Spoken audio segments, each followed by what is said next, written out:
প্ৰমোদ বড়োৰ ছুইজাৰলেণ্ড বিচাৰি হাহাকাৰ গয়া মহিলাৰ প্ৰমোদ বড়োৰ কাৰ্যক লৈ পুনৰ সৰব বিটিআৰ জনসাধাৰণ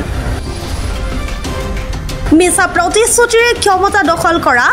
UPPL নেতা প্ৰমোদ বড়োৰ বিৰুদ্ধে পুনৰ সৰব হৈ পৰিছে এইবাৰ গাঁৱৰ একাংশ মহিলা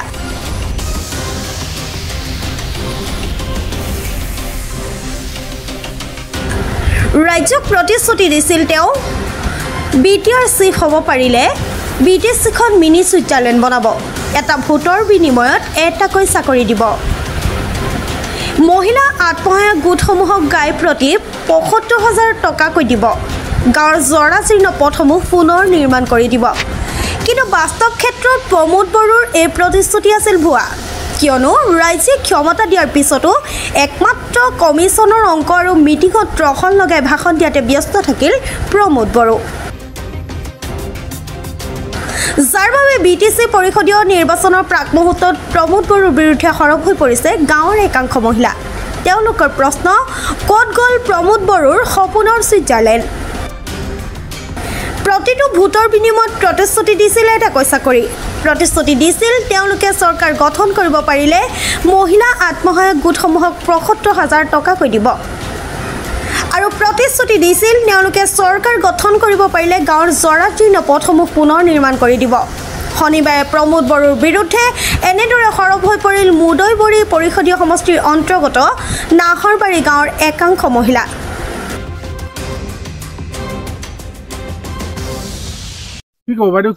হয় নমস্কাৰ মানে আমাৰ প্ৰমোদ বড়ো ডাঙৰীয়াই আমাৰ বিটিআৰ মানে তেওঁ কৈছিলে যে মিনি ছুইজাৰলেণ্ড বনাই দিম বুলি এতিয়া মিনি ছুইজাৰলেণ্ডত আমাৰ ৰাস্তা ঘাটে পৰিৱৰ্তন নহল আৰু তেওঁ কৈছিলে যে হেৰি ভোট দিলে প্ৰত্যেকজন ব্যক্তিৰ বা ঘৰে ঘৰে একোটাকৈ চাকৰি দিম বুলি কৈছিলে কিন্তু চাকৰিৰ নামত আমি বৰ্তমান চাকৰি পোৱা নাই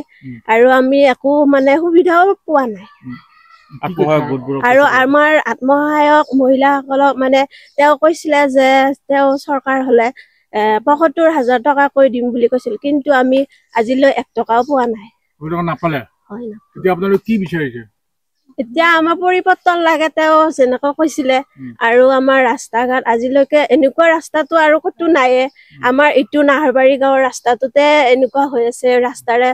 ল'ৰা ছোৱালীবিলাক স্কুলত যাবৰ কাৰণে অসুবিধা হয়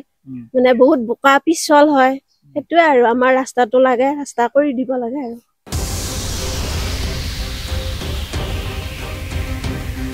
দীৰ্ঘদিন ধৰি নাহৰবাৰী গাঁৱৰ এই পথটোৰ বাবে আবেদন নিবেদন কৰা হ'ল যদিও কোনো এখন চৰকাৰে গুৰুত্ব নিদিলে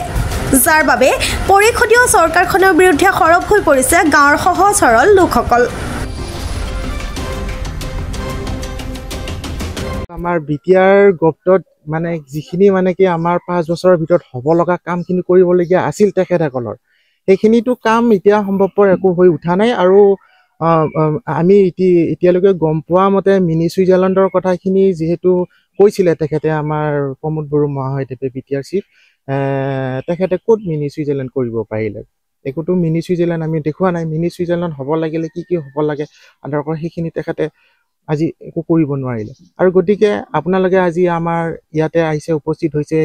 এই ৰাস্তাটো এতিয়ালৈকে হোৱা নাই কাৰণ এইটো ৰাস্তাৰ বাৰম্বাৰ আমি বহুতো আবেদন নিবেদন কৰিছিলোঁ অলৰেডি 8 বছৰ আগত এটা ইয়াতে আমি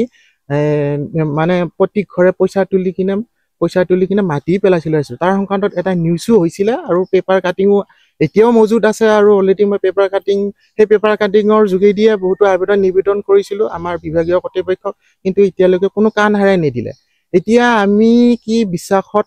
ল'ম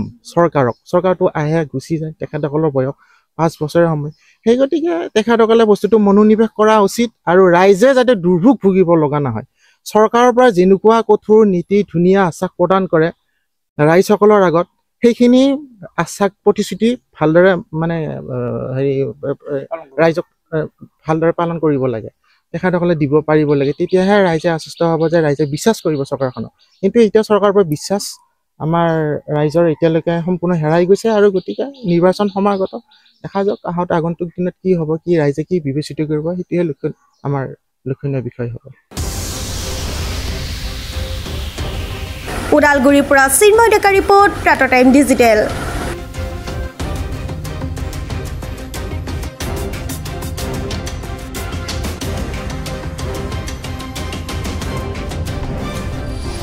ট্ৰাইডেণ্ট একাডেমীত বিজ্ঞান বাণিজ্য অথবা কলা যি ক্ষেত্ৰই হোক ট্ৰাইডেণ্ট একাডেমীয়ে শক্তিশালী একাডেমিক আধাৰৰ সৈতে ছাত্ৰ ছাত্ৰীক আত্মবিশ্বাস আৰু লক্ষ্যৰে আগবাঢ়ি যাবলৈ সহায় কৰে বিজ্ঞান শাখাৰ ছাত্ৰ ছাত্ৰীৰ বাবে আছে JEE